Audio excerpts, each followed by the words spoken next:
So ayun guys, ito mahirap sa mga delivery rider. Yan.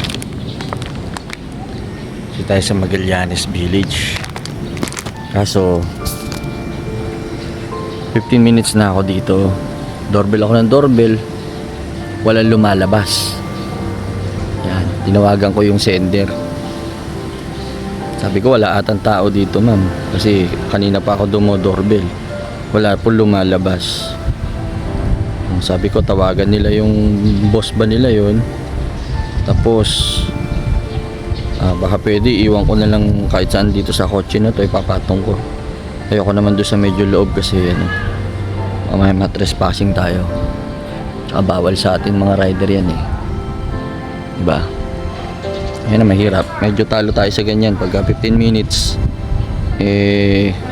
wala pa, ayun ang problema, diba? May booking tayo. Paano tayo nito? Ayun, walang tao.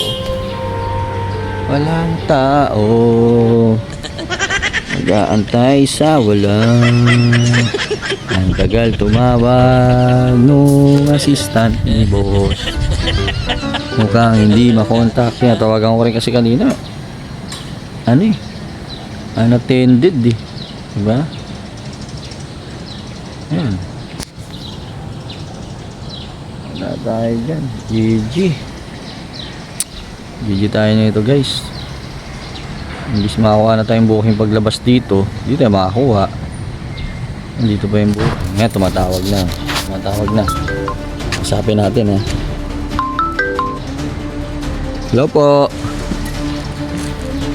Hello po. Connecting, wala tawagan natin.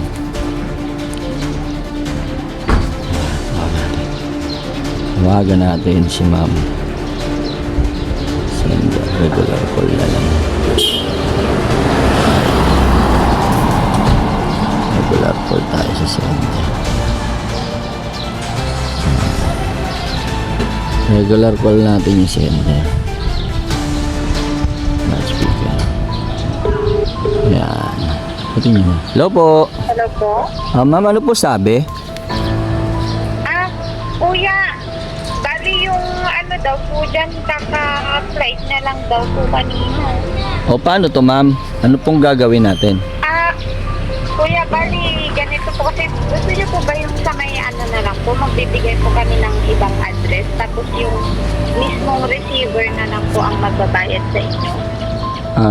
Saan po ba? Malayo po ba dito ma'am? Check ko kuya, yung sinend po. Sige ma'am, pa-send na lang tapos i-check ko, tapos medyo hassle na po kasi Sa may kuya, Las Piñas po. ako layo ma'am, mag-a-add kayo sa akin yan ma'am, kasi magmula dito hanggang Las Piñas nasa 300 yan ma'am yun po yung babayaran niya.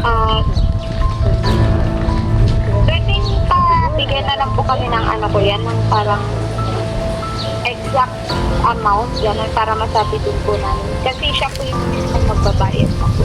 Kung gusto nyo ma'am, i-book nyo magmula dito hanggang Las Piñas, i-check nyo lang kung magkano. Tapos, yun na lang yung bayaran nyo sa akin. Kasi mahirap din po kasi yung ako yung magpepresyo. Para hindi ako sumobra, hindi rin ako magkulang. Ganun na lang po. Opo. Tapos, Hindi po kuya, i-send ko. May tao dun ma'am? sa inyo. May tao? Meron po. Meron po. Las Piñas. Sige ma'am, i-book mo magmula dito sa address na to hanggang doon sa mismong area doon sa Las Piñas, tapos yun yung babayaran nyo sa akin ma'am. I-send nyo sa akin doon sa dito sa sa message dito sa Grab. Opo. Kung magkano. Kasi tansya ko mga nasa 280 ganyan. Kasi kanina galing ako ng Makati, 290, 295 Las Piñas. O sige ma'am, i-go ko na po ba ma'am? Send mo sa akin yung address ma'am para puntahan ko na po. Okay po. Okay, sige po. Salamat po.